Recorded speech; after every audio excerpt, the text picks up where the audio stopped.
there's only two names that would really make sense as the next challenger for AJ's championship. I'm going to rank them in the order I think that they are more likely. Number one being Jeff Hardy. Because Jeff Hardy now has no program. He's done with Sheamus. I mean, he was interrupted on this show by King Corbin, but I pray, that is not the direction they're going in with him. Jeff Hardy seems like the most likely challenger to me. I think it'll be Jeff. Or Big E. Big E is getting a singles push now. Seems a little early for him to be in that spot, challenging for the championship, but I think ultimately it'll be Jeff at SummerSlam. Matt Riddle is off feuding with Corbin. He already lost to AJ anyway, fair and square. And now he's off, like I said, feuding with Corbin and apparently Chad Gable. And if Daniel Bryan is not coming back anytime soon, which I don't believe he is because his wife is about to have their second child, then it's got to be Hardy or Big E. Jeff Hardy was back to once again on this show remind us that he is an alcoholic. How many weeks in a row does that make it that Jeff Hardy has said some form of the words, "I am an alcoholic"? In case you didn't know, there's your weekly reminder that Jeff Hardy is in fact an alcoholic. But he says he's more than that. He's a loving husband, father, and a WWE superstar. And he is grateful to be alive. King Corbin came out to interrupt. He was tired of hearing about Jeff's recovery. Shut up and deal with it, he said. He says, I have it worse because I got to deal with Matt Riddle who can't find his shoes. I will admit that I did laugh at that. I did find that line funny.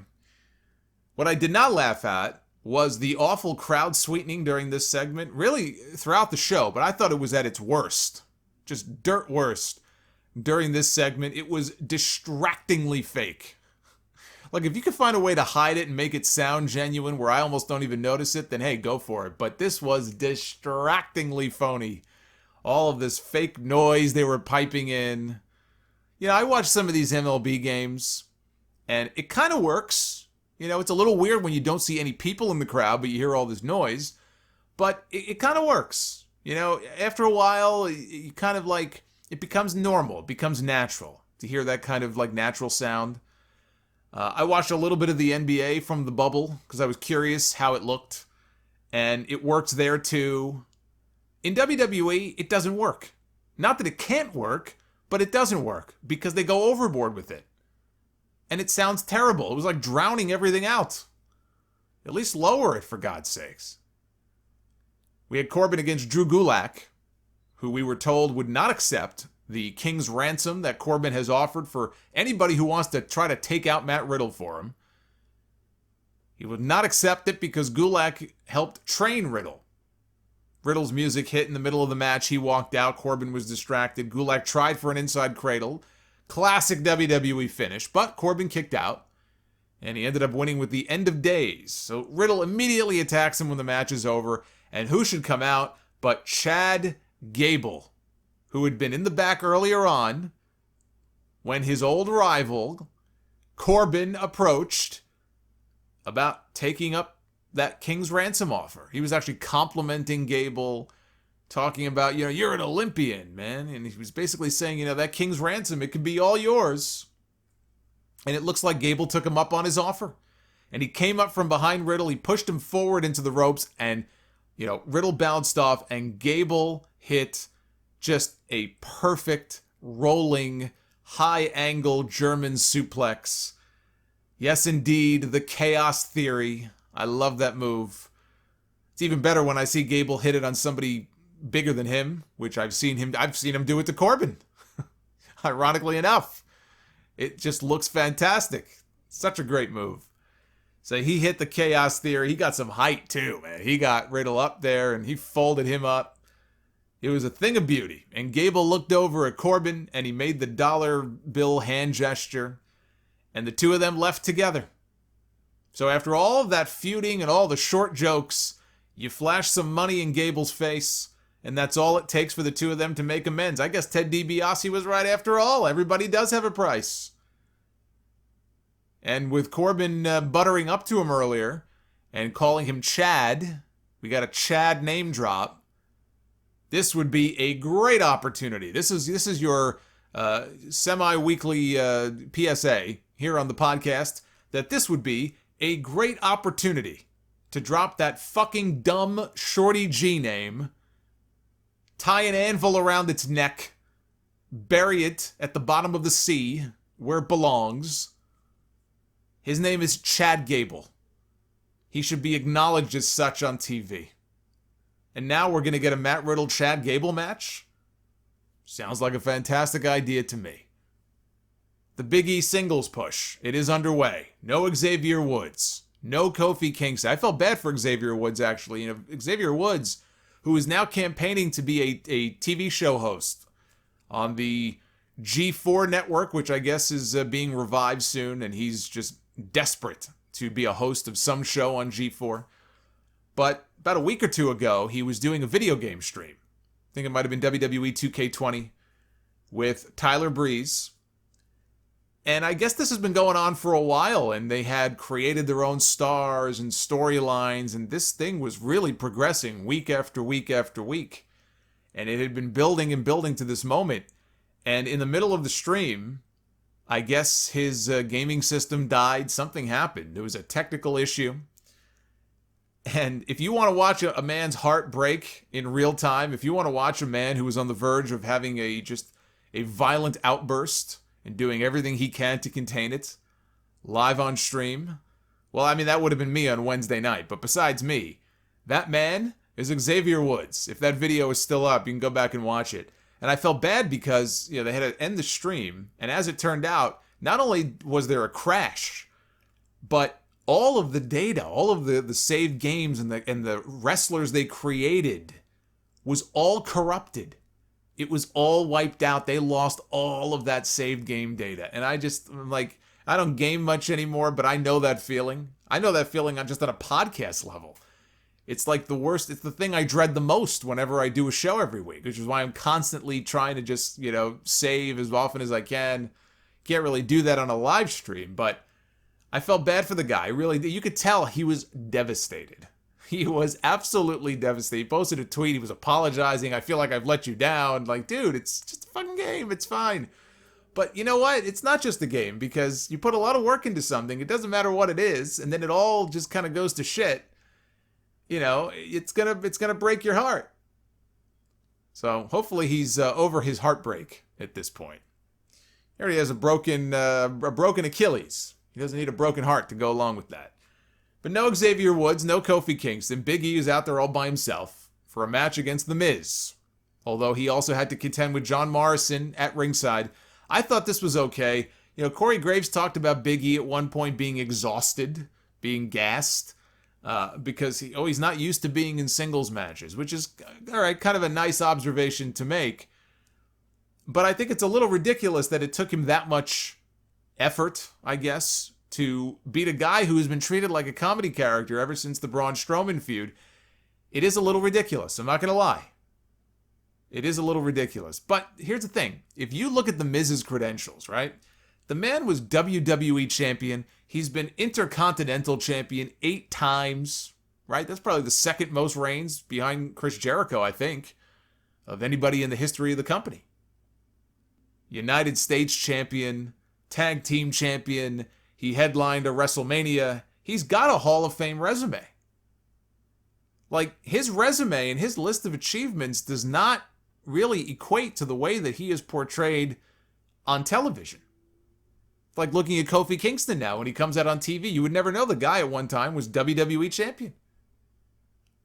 Yeah, but The Miz's body of work, in terms of all these different achievements that they have given to him over the years, it doesn't really match up to the way that he is positioned and treated and booked on this television show. He's not treated like a Hall of Famer or someone with a Hall of Fame resume would be treated.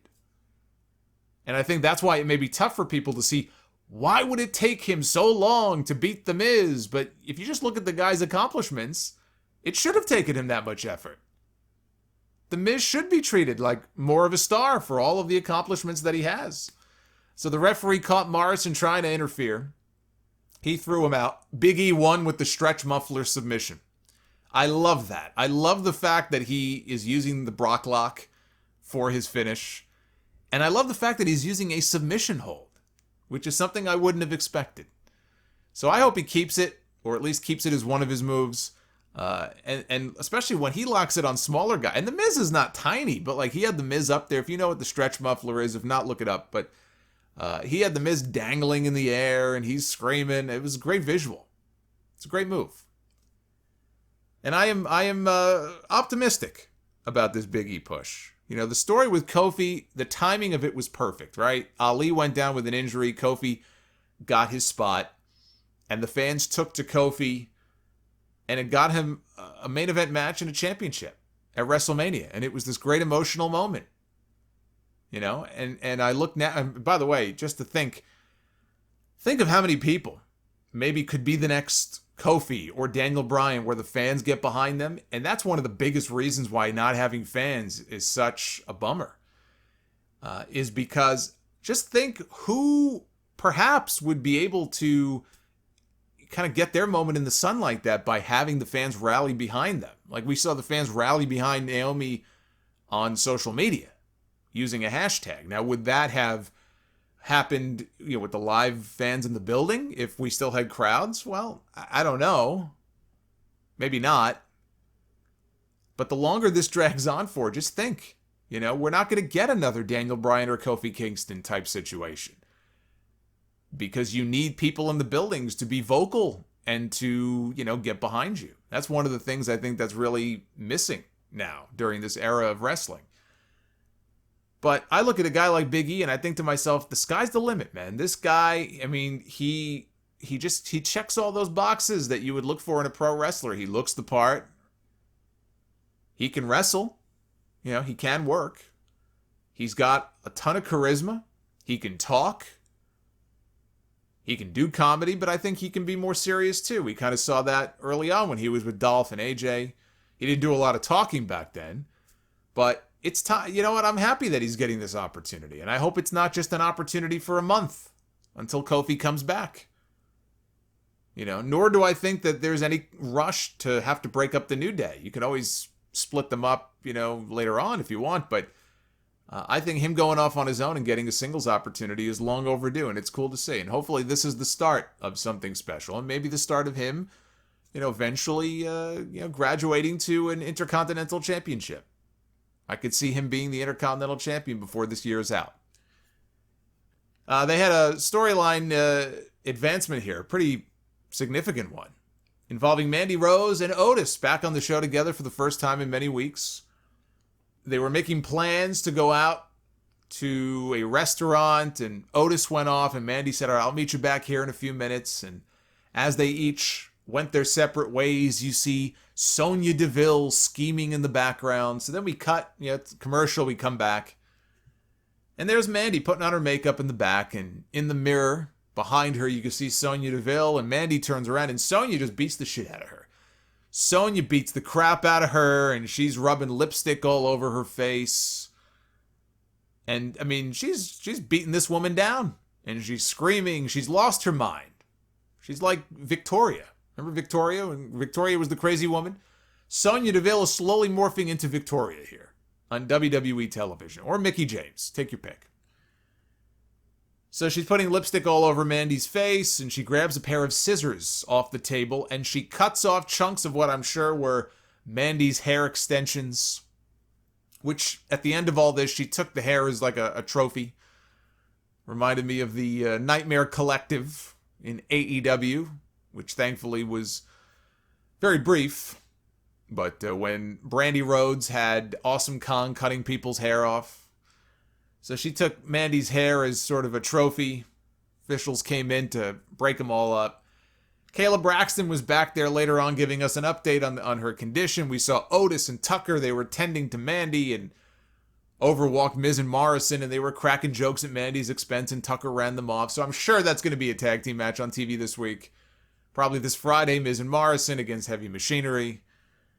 But I thought Sonya Deville, I thought both women were great. I think Mandy played her part great. I mean, she didn't have to do much except just get her ass kicked. But Sonya Deville was great. Sonya has taken that opportunity and tried to make the most of it. She's not on television enough.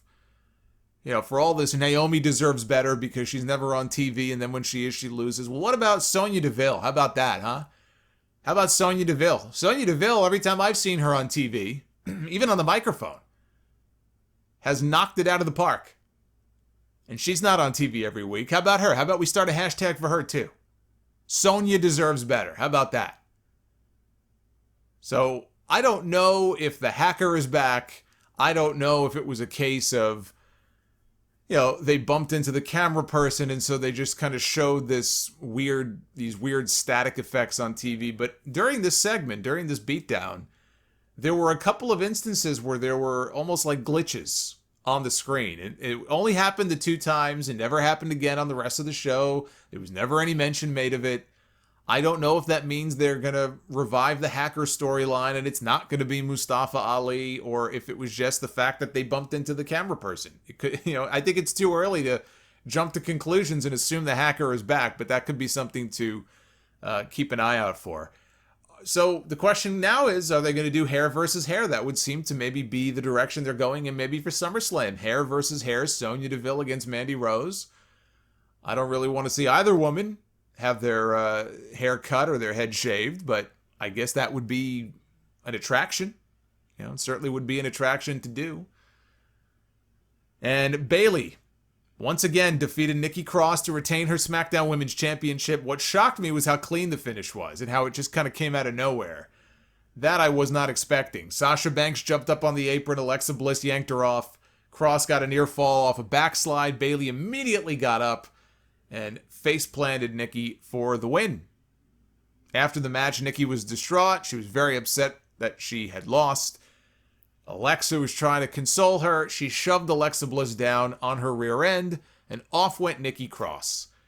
And the copyright had already come on. So they really wanted you to believe that this is where the show was going to end. This was like a Johnny Gargano, Tommaso Ciampa thing where every time they would do something with them, they would put that copyright on. But then, like the killer coming back at the end of the horror movie, the show would continue. So they put the copyright on, and that went away, and Alexa and Nikki walked off, and Alexa's just sitting in the ring, and I thought, well, that's lame. If you're going to turn Alexa or somebody, you should have done it right here. There should have been the spot to do it. And they didn't do it. But then the lights went out. The lights went out. The red light came on. We heard the Fiend's, not music, but his screams and his sound effects. And the Fiend was in the ring standing behind Alexa Bliss. And Alexa Bliss here, the 5 or 6 time women's champion, was frozen in fear. Well, I guess if Seth Rollins can be frozen in fear, then why not Alexa Bliss? Although Alexa Bliss took this a lot better than Seth Rollins did. Seth Rollins, when he was feuding with The Fiend, he whined and cried like a little bitch in the corner. Alexa Bliss just sat there. She wasn't crying, but she was very concerned. And The Fiend got in closer. He knelt down beside her. He put his gloved hand. I couldn't tell. I thought maybe it was the heel glove. Heel as in H-E-A-L. Not H-E-E-L, which would be kind of funny if he had a glove that was the heel glove, and every time he used it, that person ended up turning heel. And there have been a lot of people who, after they feud with The Fiend, they change, right? We saw that with Finn Balor. We saw that with Daniel Bryan. I guess we saw that ultimately with The Miz as well. John Cena, well, we haven't seen John Cena since WrestleMania, so maybe John Cena's been a heel ever since WrestleMania. We just don't know it. Braun Strowman, he's not a heel yet, but a lot of people change after feuding with The Fiend. Maybe the same thing happens to Alexa Bliss, but it was the heel glove that I thought he was using. It was not the heel glove, it was the hurt glove, and he put the mandible claw on her. I didn't think they would do it, but he put the mandible claw on Alexa Bliss to end the show. That was very unexpected. I did not see that coming, and because of that, and because it's been a while since we've really seen The Fiend do something sinister, I like this. I like this ending. This was a cliffhanger type ending. I thought that was well done and not expected at all, and I liked it. He attacked Alexa to get Braun's attention and to get a shot at his championship at SummerSlam. Either that or The Fiend is gunning for the women's championship. Bayley's reign may soon be over. But the next time we see Braun Strowman, he should be blind with rage over what the Fiend did to his friend, to this woman that he obviously has a thing for. And since we've seen that most people the Fiend has feuded with end up changing, as I just mentioned, perhaps the same will happen with Alexa Bliss. What I would do is I would hold her out until SummerSlam. I would not put her back on TV. She got put down by the Fiend. What, are we going to see Alexa Bliss back on TV the next week? Well, my jaw's a little sore. This fucking woman should not be on television for a month after what we just saw. So I would hold her off television completely until SummerSlam. And at SummerSlam, she shows up during the Universal title match, and she maybe low blows Braun. She does something to cost Braun Strowman the championship. She helps the Fiend win the title back. I don't think, though, that she needs to become part of his act or part of the funhouse. I don't believe that that is necessary. But it could just be a case where what happened to her just changed her whole attitude. Braun wasn't there for me. Fuck this guy. I'm going to cost him the championship. And then we just, she kind of goes off and does her own thing. And maybe she'll feud with Nikki next, which she has every right to do because Nikki Cross has now shoved her down in her rear end 2 different times. If it were me, I would have knocked her out if I were Alexa Bliss for that. So that's a ready-made feud right there. Alexa has every reason in the world to say, fuck this woman. But it absolutely should lead to a personality change for Alexa Bliss. And in the end, it costs Braun the one thing that is most important to him outside of heckling independent wrestlers who have lost their jobs on Instagram. The thing that matters the most to him is the Universal Championship.